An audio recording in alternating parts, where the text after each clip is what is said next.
This is KGW News at Sunrise. Thousands of people have left Ukraine to escape the violence of Russia's invasion. This morning, we'll bring you the latest on the Ukrainian refugees. And police are investigating what led to a bunch of armed carjackings last night in Clackamas County. What we know so far, plus. Right now, we are preparing for a future without snowpack. A new construction project in Washington is meant to keep our water flowing as our snowpack dwindles. We're looking at climate change in our new series, The Tipping Point. That's coming up at 5:15. First day of March. It is Tuesday here in the Sunrise Show. And for the last 24 hours now, 24 hours plus, Rod Hill has been looking at nothing but rain on the radar. Rod, what do you have for us? Hey, Nina and I have been talking about this. I was all set this morning to go roar. But guess what happened last night? The heavy rain stream shifted to our south. Today we're going to see mainly gentle light showers with a temperature of 60, which to me seems like a pretty nice way to start March, right?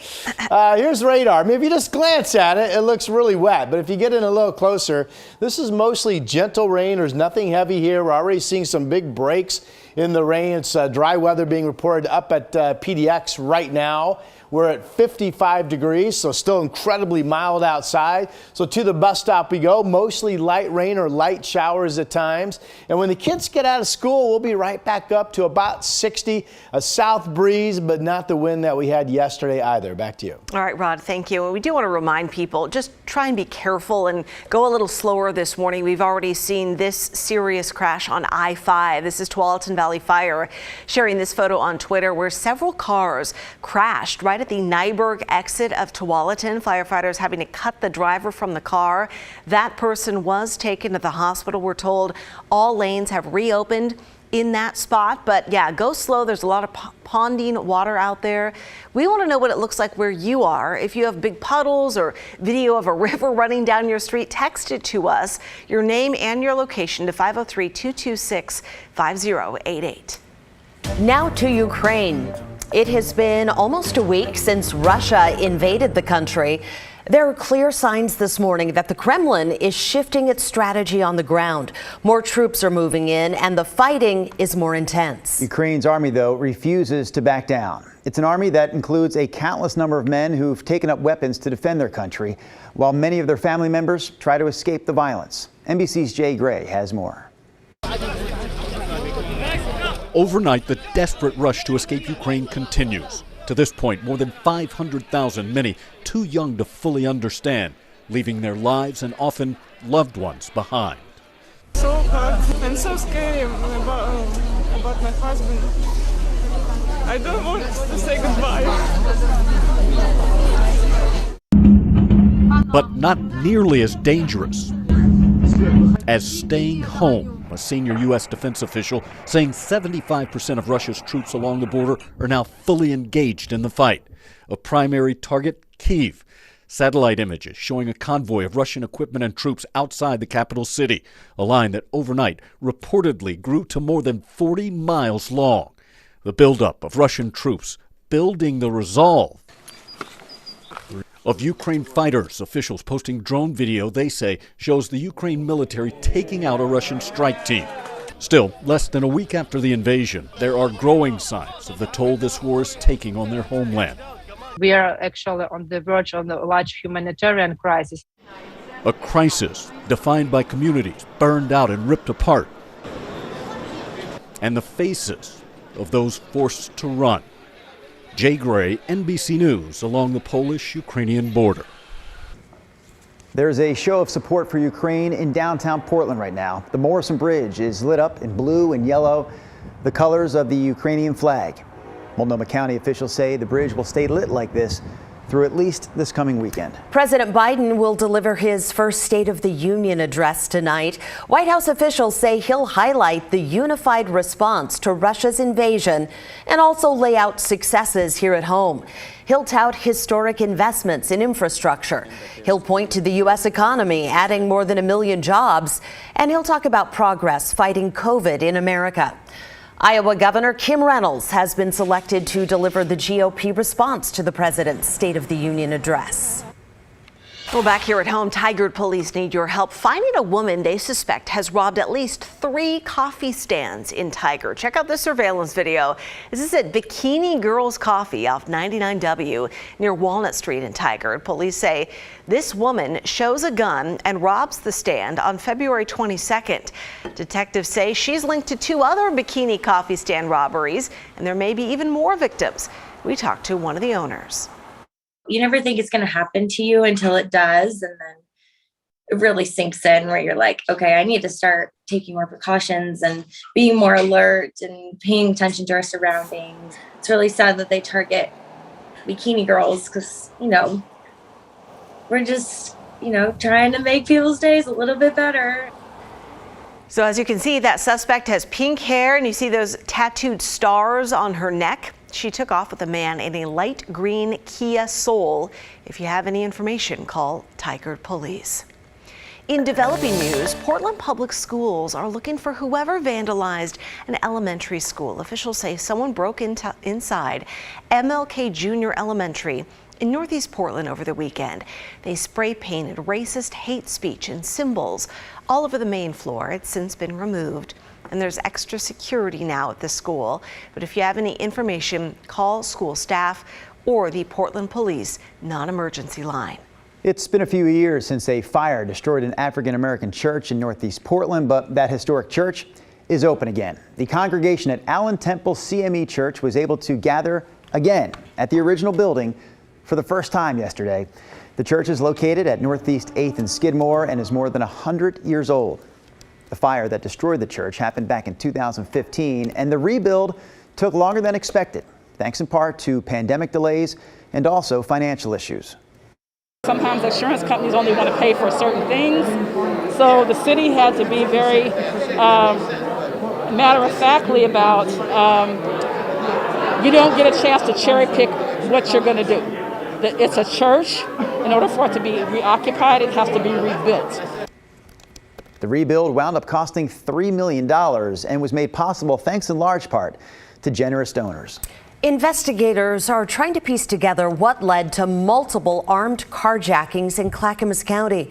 Catherine Cook spoke to police in Milwaukee after they arrested the suspect. Investigators say this Milwaukee self-storage parking lot is one of several scenes in a string of carjackings involving multiple victims. This spot is just off Southeast Harmony Road and International Way. A witness tells us he saw a man running across the parking lot as a woman sat on the ground crying. Milwaukee police arrested the suspect in another parking lot in the same business park. This all started in Clackamas County Monday evening. Sheriff's deputies and Milwaukee police responded to reports of multiple carjackings, which they believe are all connected. At this time, police are not releasing conditions of any of the victims or how many there are. Police tell us they're thankful the suspect is in custody, as calls like this can be complicated and dangerous. It's pretty chaotic and extremely stressful for everybody involved, the victim, responding officers. Typically information that is coming across is either old information or developing as you arrive. So it's a pretty stressful situation for everybody. Right now, we don't know the name of the suspect in this case. The Clackamas County Sheriff's Office tells us they expect to release much more information on Tuesday. In Milwaukee, Catherine Cook, KGW News. All right, let's take a look at some of the other local headlines we're tracking this morning. When we start with this update out of Northeast Portland, Portland police have released the name of the man accused of stealing a car with a child inside. Police arrested Justin Hill last Friday. They say he stole a car on Northeast 16th and Shaver with a 3-year-old in the back seat. Several bystanders worked together to catch Hill that morning before he was eventually arrested. The child was not hurt. Hill now faces several charges, including kidnapping and possession of a stolen car. Canita Village on the Warm Springs Reservation announced it will reopen next year. That's according to the Oregonian. It shut down in 2018 because of financial reasons. The Confederated Tribes of Warm Springs is now working with Ski Bowl to redevelop and manage the resort. A $6 million grant from the American Rescue Plan Act, which was part of the pandemic, or pandemic relief that is, will pay for all that work. And we're talking about whale watching for a moment here. It officially kicks off this month, whale watching season does.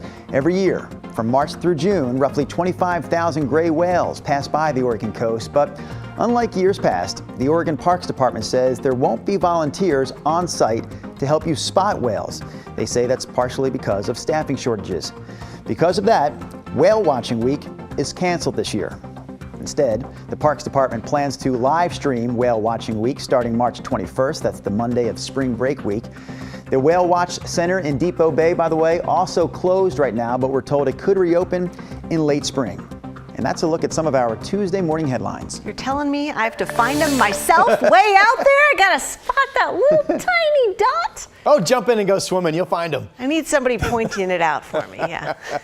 Ron, what you got? Nina, I just jotted down some of the heftier rain totals from yesterday. Astoria, 2.71. These are over the past 24 hours. McMinnville went over 2 inches at 2.08. And then for the calendar day yesterday, Portland set a new record at 1.66 inches for the final day of February 28th, I should say. And then up at Timberline, this surprised me, not really any more than the rest of us got at 1.52. It's 36 up at Timberline right now. It will be all rain up through 6,000 feet again today, it looks like. All right, I want to point out the wind warning. Of course, that was up yesterday. That has expired at the coast. And this morning, it's more of just a typical south breeze bouncing to about 25 miles per hour. We'll see south winds most of the time, maybe up to about 15 here in the valley. So again, not as breezy. This is a rain projection map of what we could pick up from right now forward through 8:30 this evening.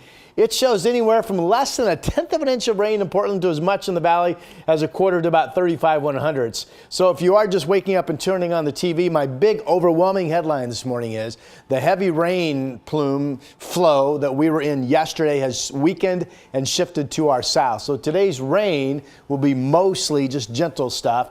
And in fact, a closer look at the radar right now shows we're actually getting some nice breaks on the west side. McMinnville's dry right now, dry coming into Portland as well. Temps are still crazy mild. 55 currently in the Rose City, 54 currently in Salem, still 53 out in John Day. And we'll be back up to about 60 today, call it 59.